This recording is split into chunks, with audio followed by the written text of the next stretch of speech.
King Charles and Queen Camilla are only days away from embarking on their autumn tour of Australia and Samoa, where it'll be our spring. Now, the King will chair the Commonwealth Heads of Government meeting, and to prepare, the Royals held a Commonwealth reception at St James Palace in London last week. King Charles showing off a few little dance moves with Samoan rugby players and mingling with singer Grace Jones. And throughout the reception, the Royals were entertained by a string quartet from the Australia Music Foundation. Now, performer Megan Young from Sydney is with me now from London to tell us all about that experience. Hello. Hi. Hi. How did you feel playing for the King and the Queen? Were you nervous? Well, I'm still in a bit of a daze, honestly. I can't say I was nervous. I think I was just like, wow, he's really there in front of us and listening to us. He really was. Was he enjoying it, tapping his fingers? Yeah, he was. I mean, he was a cellist before, and I think he was really interested in classical music, and he was really engaged, and I think he just really enjoyed the whole performance, I think. Really? I did not know he was a cellist. Yeah, he was discussing about how, he had a cello, and because he's not really playing it as much anymore, he's loaned it to a foundation and all that. So that was super cool to find out as well. Oh, wow. So you had a chat about music? Yep. And we also got to just talk about, where we were studying and who we were, etc. Super cool.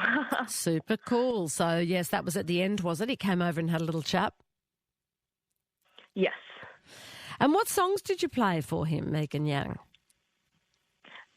We performed the first movement of Haydn's String Quartet in C major, Opus 20, number 2. And that was just a piece that we had already in our kind of library. And funnily enough, when we were rehearsing it, a month or two ago without knowing about this opportunity, we had written at the top of our music, play it regally and like a king. And wow. Because that was the character we wanted to kind of project. And then 2 months later, this opportunity came by, which I would have never expected. That's amazing. You were foreshadowing this, and you really were playing like kings and queens for the King and the Queen consort. It was, we almost manifested this opportunity a bit. How brilliant. So, tell me about how this opportunity came up, because you're in this string quartet at the Royal Academy of Music, where you're studying after studying here in Australia at the Con. Yes. So, basically, this opportunity came through the Australian Music Foundation. So, I'm an awardee with them, and I have been for the last 2 years.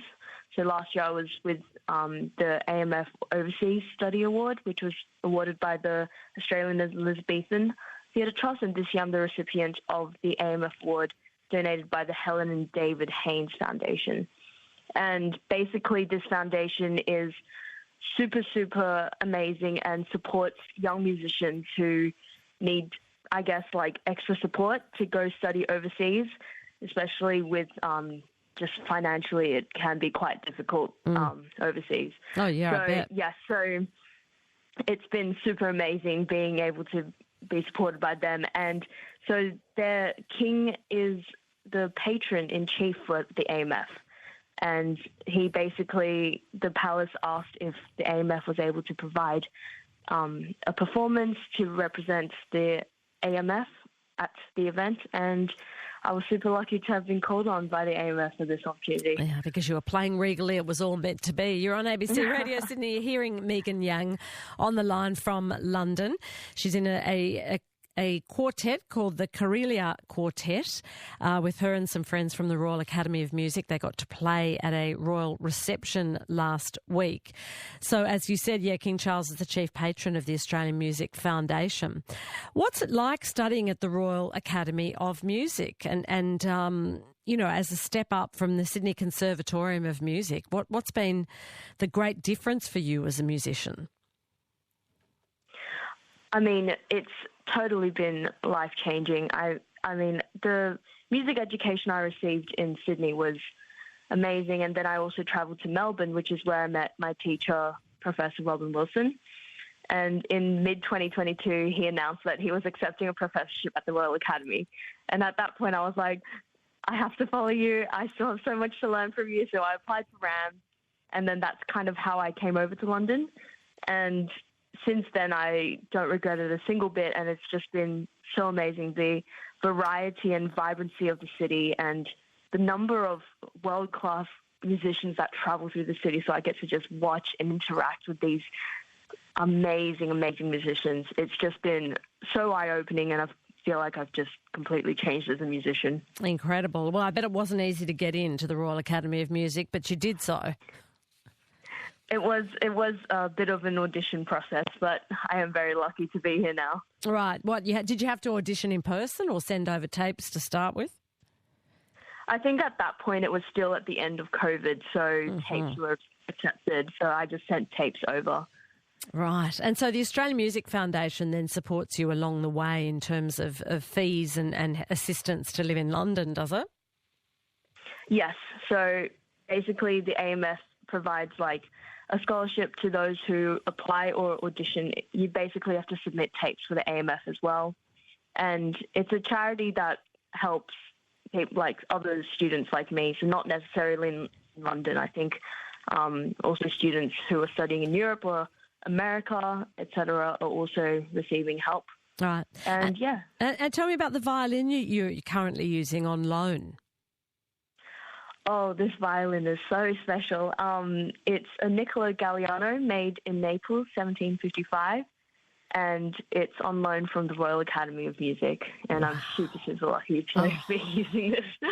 So you get to... I don't know how I'm going to say bye to it. No, you have to give it up. Yeah, that's right, when you graduate, will you? So yeah. So you get that for the entire time that you're studying at the Royal Academy of Music? Yeah, I get it for the entire 2 years. Wow, I bet you have to carry that carefully around, though. Yes, I am protecting it with my life when I walk around. You don't get on the tube with that, do you, Megan? I mean, I do.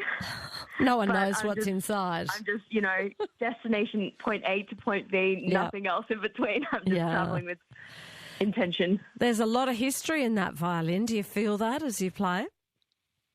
Oh, definitely. And you can hear it in the sound as well. You can just tell that it's been played in for so long, and the sound is so mature and so resonant.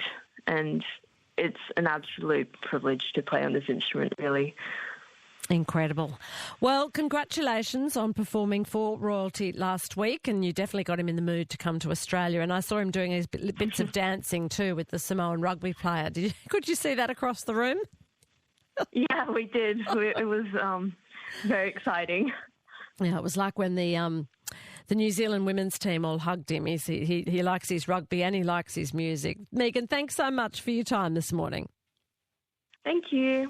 There's Megan Young on ABC Radio Sydney. She plays violin. She's the awardee of the Australian Music Foundation in London, the Royal Academy of Music. She's in the Karelia String Quartet that got to play for royalty. And yes, the Royals are coming down under via the Pacific.